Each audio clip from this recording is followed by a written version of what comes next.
Underwriting for the production of Autoline this week has been provided by Autoline is brought to you in part by the commercial vehicle brands of Tenneco, pioneering global ideas for cleaner air and quieter, smoother, and safer transportation.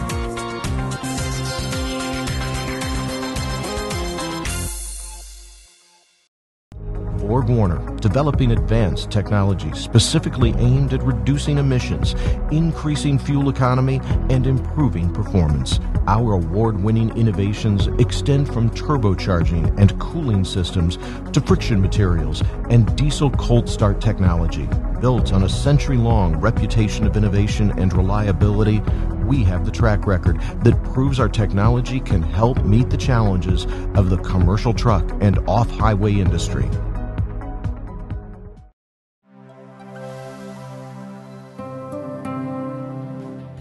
Deloitte's Automotive Group is at the forefront, driving transformation and tackling complex challenges. Whether you are interested in globalizing operations, optimizing supply chains, mitigating enterprise risk, or driving innovation, Deloitte can help develop solutions that create long-lasting value. To learn more about Deloitte's Automotive Group, visit us online at deloitte.com/US/automotive.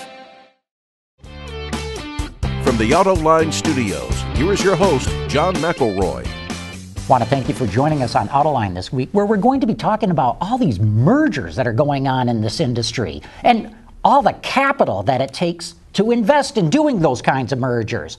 And joining me for this discussion are Paul Eisenstein, the publisher of the Detroit Bureau, also a freelancer in the business.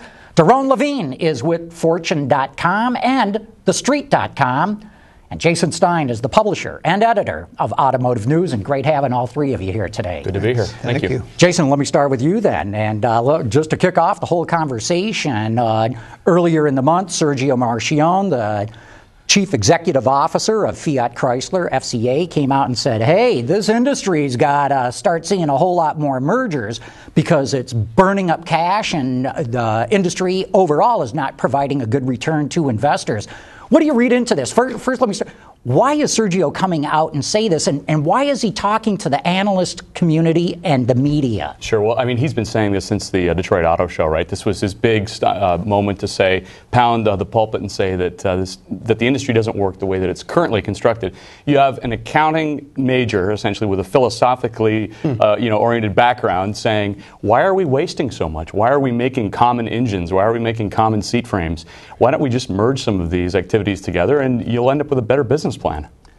What do you guys see? I think part of it is because that Fiat Chrysler really is low man on the totem pole right now, and it's tougher for them to come up with these investments, these big investments that are not only for major components and engines, but for major technologies in making the vehicles lighter to meet worldwide emission standards and for all kinds of new gizmos and gadgets like adaptive cruise control that entities like General Motors and Volkswagen and Toyota can afford better than they can. So he's really under much more financial pressure than any of the others. And now we're getting to the end of an automotive cycle, perhaps, where sales won't be as easy and profits won't be as easy as they've been for the last couple of years. And so that's going to fall on him. I'd say that I would suggest that he's actually been hinting at this for more than a few years. If you go back, he's been talking about the need for consolidation in the industry. He got into quite a big battle, you may recall, over a year ago with Martin Winterkorn, the head of VW AG.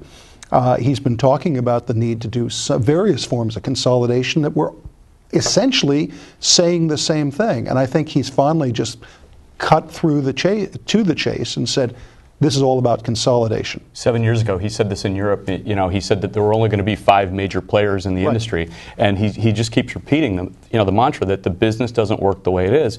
And at 61 months of straight sales increases and only 4% profit margins, I mean, he's making half of the profit margin that GM is, a third of what Ford is. So he's saying, look, we can't operate the way we currently are, and let's rethink this whole thing. You know, I've heard this whole argument my entire career of covering this business. business that, it's only going to end up with 5 car companies in the world. Here we are, almost 40 years later, and there's more car companies than there's ever been because, the Chinese are getting in on the game. The Koreans have already come. The Japanese were there, of course. Indians are probably going to be the next. I don't buy it at all. I don't think it's ever going to go down to 5. But, John, you are maybe adding more reason why he is saying that now. The Chinese have been, up until now, largely focused on the Chinese market. A decade ago, we had 200 of them. They're shaken out. I don't know what the final number is right now. We're probably down to less than half of that.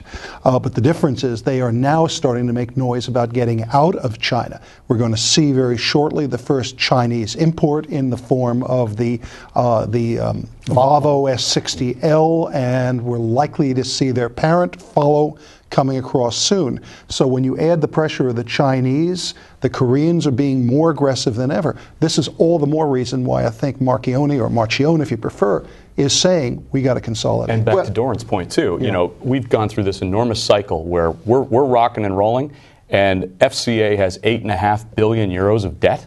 Yeah. I mean, and the debt's going up in double-digit numbers, right? Well, and Marchione is the one who's saying that a lot of this capital investment is irrational, but of course, it's the governments that keep bailing out companies, notably Chrysler, which has been bailed out by the United States twice already, by my count.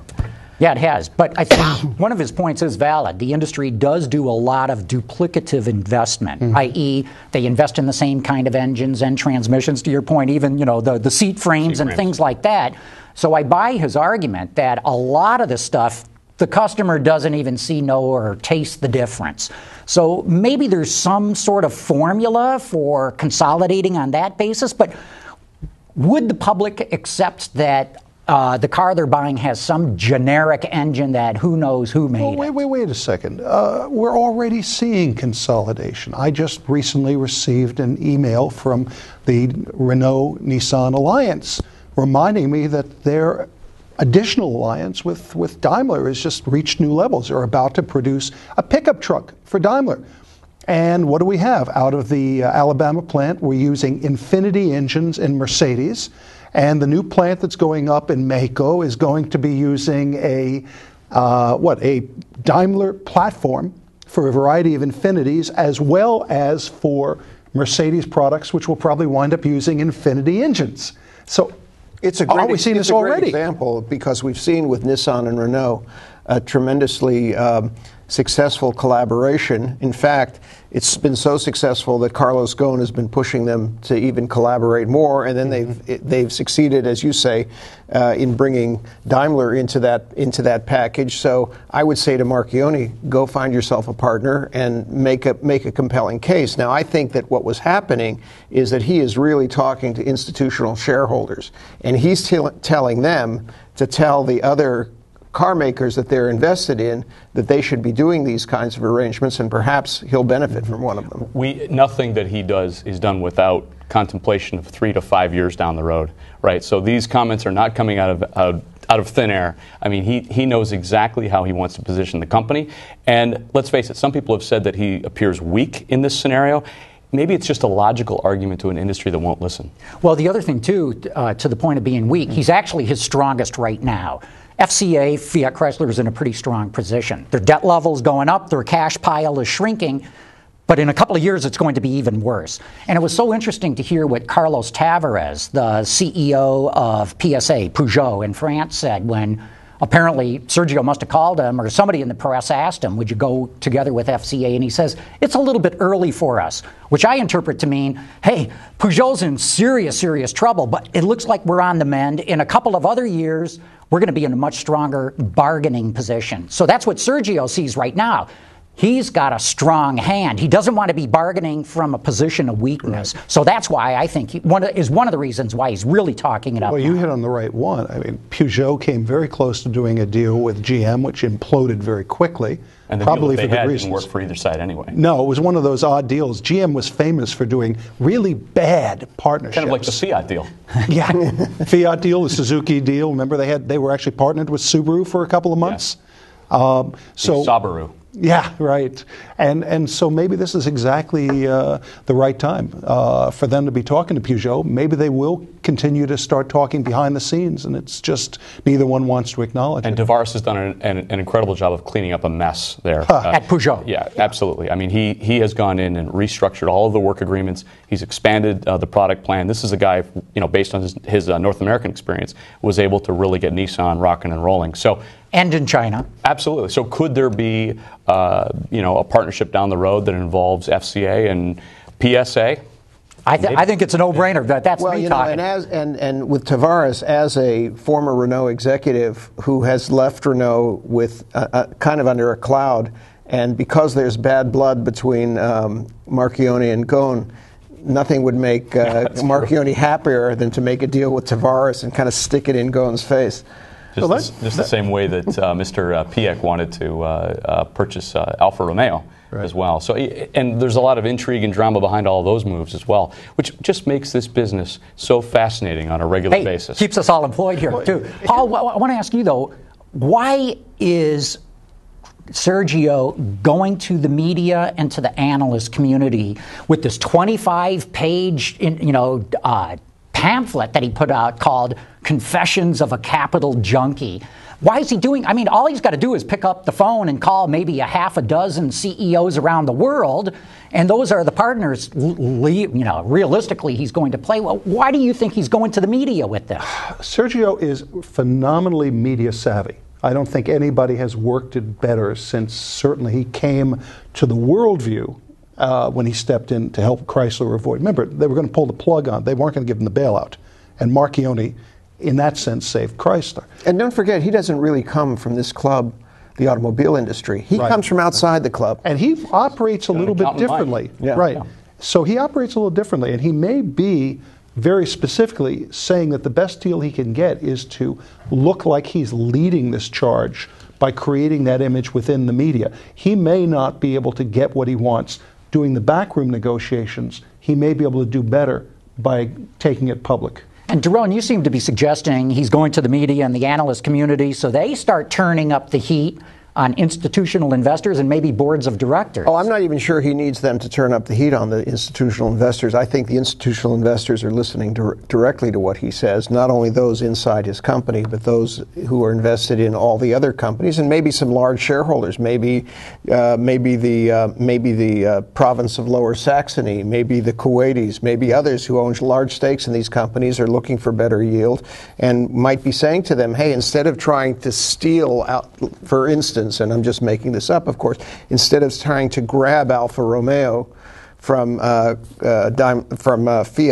why don't you make a deal where you make a sports car together and share some of the development costs, and they'll call it an Alfa Romeo and you can call it a Lamborghini. Well, your point is real good because we're seeing a lot more of that. Even Toyota, which was notorious in doing everything itself, has now done a number of deals. But Jason, you said something interesting a moment ago, and that raises the question of egos, and maybe that's another reason why he's going around. As we're seeing at VW, the ego power that runs this industry often leads to things being done that are not quite logical. Certainly was one of the reasons why, as Marchionni kept saying, we didn't see the consolidation of capacity during the downturn. So maybe what he's trying to do is get the people who are running it by the numbers to start taking control and telling the people who are doing it by ego, you got to start looking at the balance sheets. It has to be numbers versus ego that will get this industry out of the trouble that it's facing. And the consumer just doesn't care. The consumer doesn't care whether the seat frame is the same on company X versus car Y. It just doesn't matter. And I remember when GM rolled out all of those Opals that were going to have the same seat frames as in the Saturns, right? The Saturn Sky. And their argument was legitimate. GM had a lot of other issues that they had to deal with at that time. But it was, Rick Wagner saying the customer doesn't care what the suspension system is like or who it's made by, rather, and whether it's shared with somebody else. Even an engine is shared. And I think, back to Paul's point, it is just the simple fact that the economics don't work, that everybody needs to make the same 4-cylinder engines. It doesn't make sense. Do you remember the Chevy Mobile mess, John? You and I have been around long enough. Yeah, when they put Chevy engines in Oldsmobiles, the public went crazy in a backlash. Today, I don't even think they it wouldn't matter. But it depends on where you're talking about. You know, if I were FCA, would I outsource the Hellcat engine? Hell no. Or the Hemi? No. I built brands around that. And I think that's part of the difference. But I want to get back to a point that Doron raised. Could it be, I mean, you said, you know, is there Saudi money or other Middle Eastern money that might be coming in? Is one of the reasons why Sergio Marchionne is going so public with this, just to see, is there anybody else out there that he hasn't thought of? Well, I think the timing is important, too. It's really important to understand that since 2009, we've been in a steady expansion globally. And he's a bright guy, and he understands that soon we're in kind of historically unprecedented territory. And when the sand runs out, he's the one that's going to be under pressure to sell Jeep, to sell Ram, to sell something, to sell the whole company, to liquidate, to do something else. He doesn't want to be in that position. So it's quite natural that he's the one that's talking now.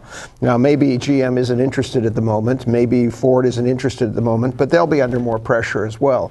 He's saying, in a sense, let's do this now before we have to do it. So what you're saying is that he's foreshadowing what could come, and let's all just he knows what's coming. He knows what's coming. We all know what's coming, but why not do it now when it makes more sense? And we're seeing it in the dealer space. We're seeing it in the supplier space. Right. Yeah. Talk about that. Talk a little bit about, because you cover a lot of the retail end of the business. Sure. We're seeing massive consolidation there. Absolutely. And what's happened, besides Warren Buffett getting into the game and saying, okay, I believe in the car business now, so all of a sudden everybody pays attention and says, oh, retail, wow, you can make money at retail. But no, what it is that, you know, economies of scale and size matters when it comes to multiple brands and selling multiple brands across the country. AutoNation's done a great job of having a centralized back office to handle all of those. Penske Automotive Group. Same thing, Penske, AutoNation, Group 1. And so there are economies of scale gained there through that kind of efficiency, and you're seeing it in the supply base as well. And what I find so fascinating, too, is, because we did a whole show on this thing, is that even today in the United States, only 5% of dealerships are owned by a big group.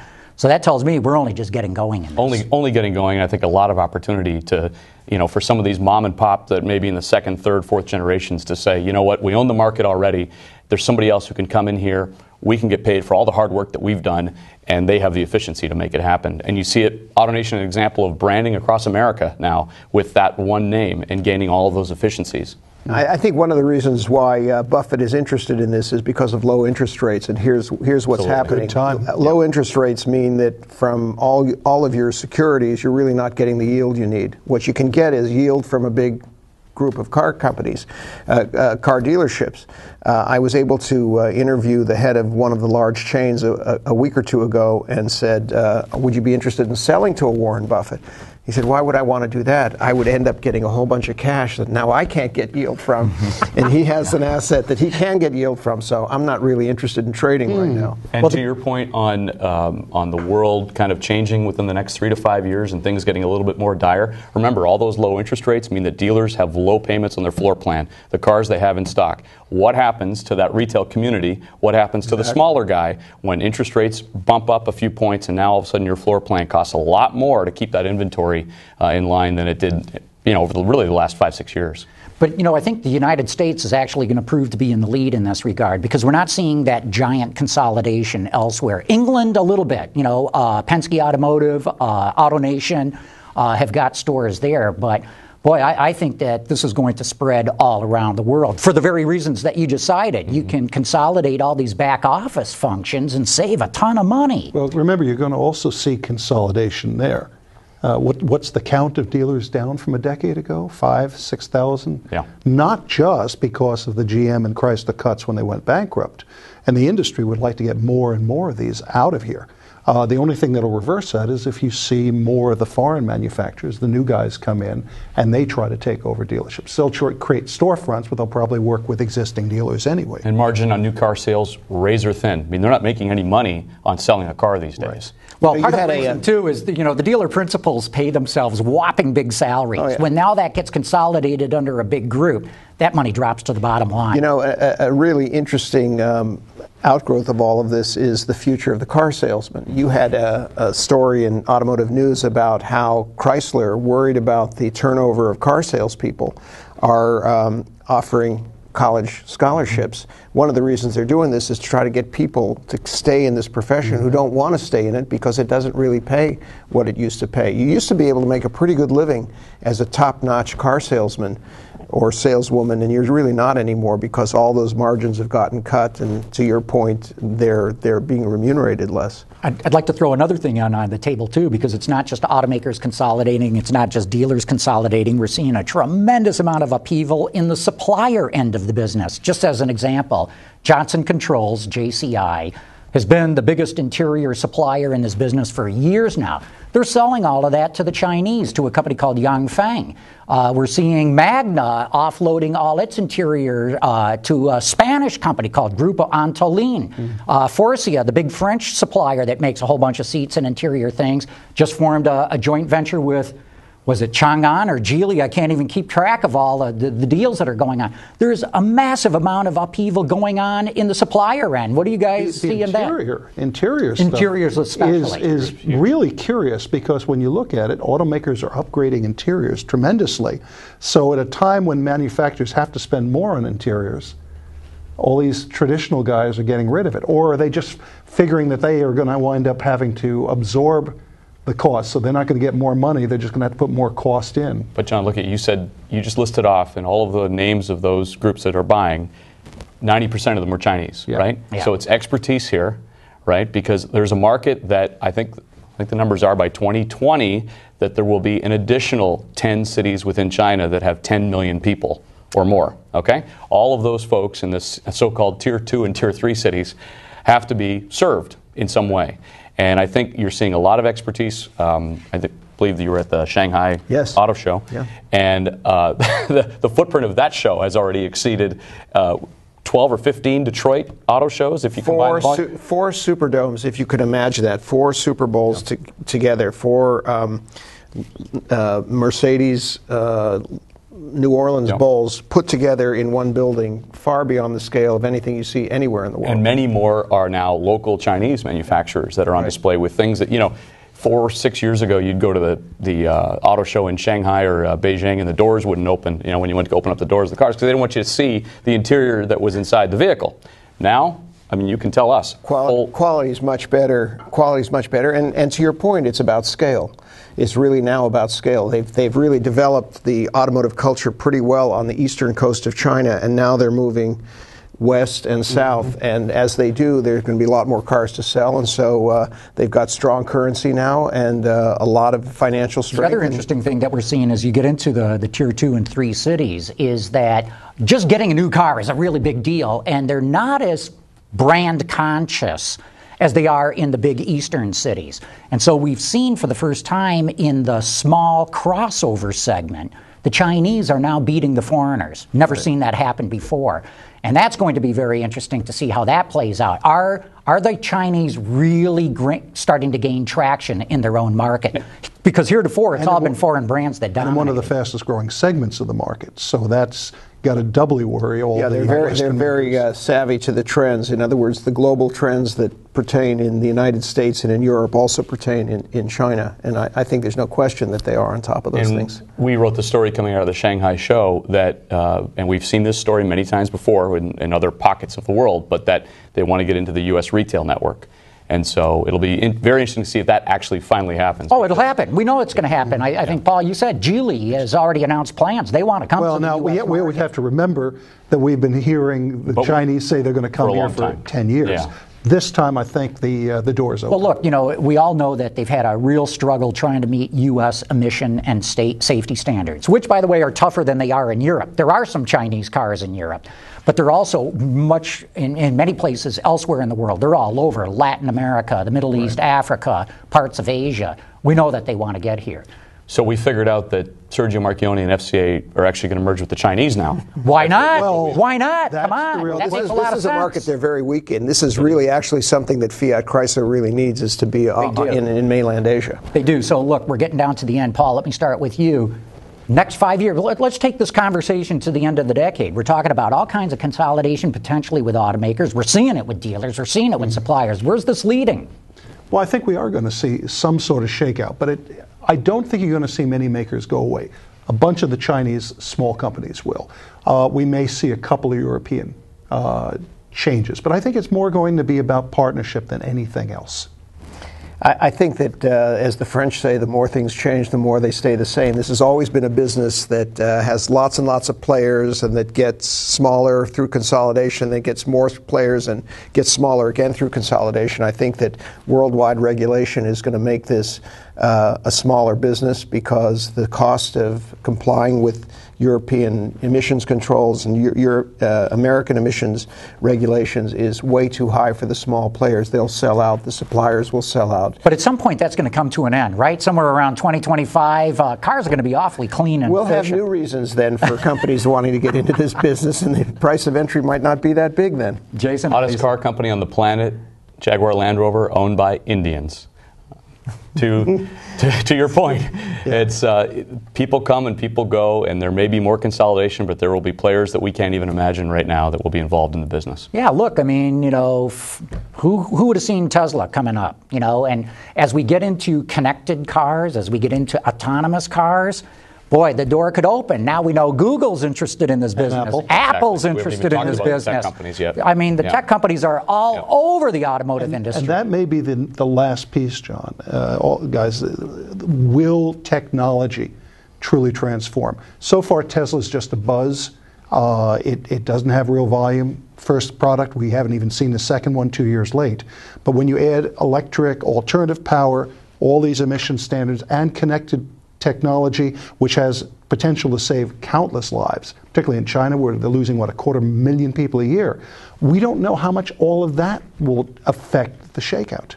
And then there's mobility services. Maybe we will not even buy or lease cars in the future. Maybe we'll only use mobility as we need it and pay for it as we use it. Instead of having our cars parked for 22 hours a day, why not put them to work? Which implies that we won't be driving them either unless we really want to. Exactly. Right. So, I mean, when I look at all this is happening, I think the next decade is going to be tremendous turmoil in the industry, creating a lot of problems for long-term players and massive opportunities for new startups. Since the oil crisis in the 70s, it's never been dull. So. That's exactly right. Well, with that, we're going to have to wrap it up, but I want to thank all of you. Paul Eisenstein, publisher of the Detroit Bureau, Doron Levin with Fortune.com and TheStreet.com, Jason Stein, the publisher and editor of Automotive News. It's been a fascinating discussion, guys.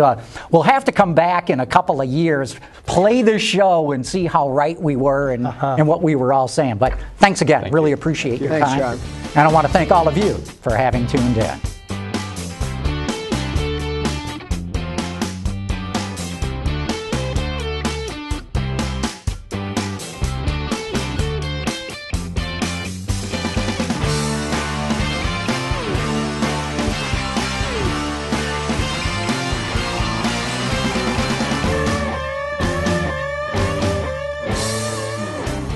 Underwriting for the production of Autoline this week has been provided by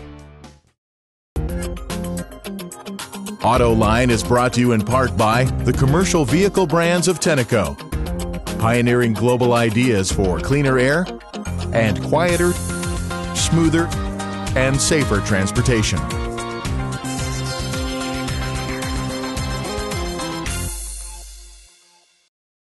BorgWarner, developing advanced technology specifically aimed at reducing emissions, increasing fuel economy, and improving performance. Our award-winning innovations extend from turbocharging and cooling systems to friction materials and diesel cold start technology.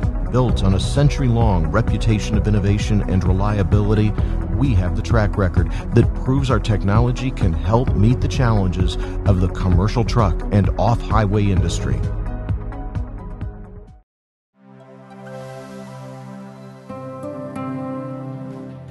Deloitte's Automotive Group is at the forefront, driving transformation and tackling complex challenges. Whether you are interested in globalizing operations, optimizing supply chains, mitigating enterprise risk, or driving innovation, Deloitte can help develop solutions that create long-lasting value. To learn more about Deloitte's Automotive Group, visit us online at deloitte.com/US/automotive.